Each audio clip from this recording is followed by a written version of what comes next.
Hindi ko. Ganda ng kulay, di ba? Hindi ko na ipapakita yun loob. Yan yun.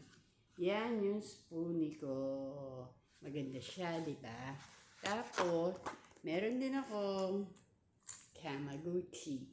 Tatlo yan. Tatlong pet. Kaso, nagustuhan ko lang sila cause I love Tamagotchi.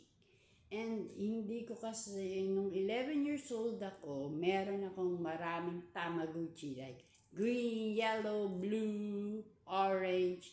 Pinagtatako ng nanay ko. Kasi puro nasisira, puro walang baterya.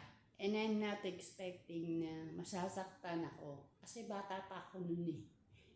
Anong alam ko? Ang alam ko lang is binilihan ako ng nanay ko ng Tamagotchi para matuto akong mag-alaga ng aso. Pero hindi pa rin ako natututo. Hanggang ngayon. And expected na ng nanay ko na maalagaan ko yung aso na totoo, na buhay, instead of the virtual na aso. Kaya niya akong binilihan ng Tamagotchi para matuto akong mag-alaga ng aso. And that dog is surviving naman niya yon kahit nasaan man siya. Kasi, ano siya pet ko na siya mula ng 13 years old, 14.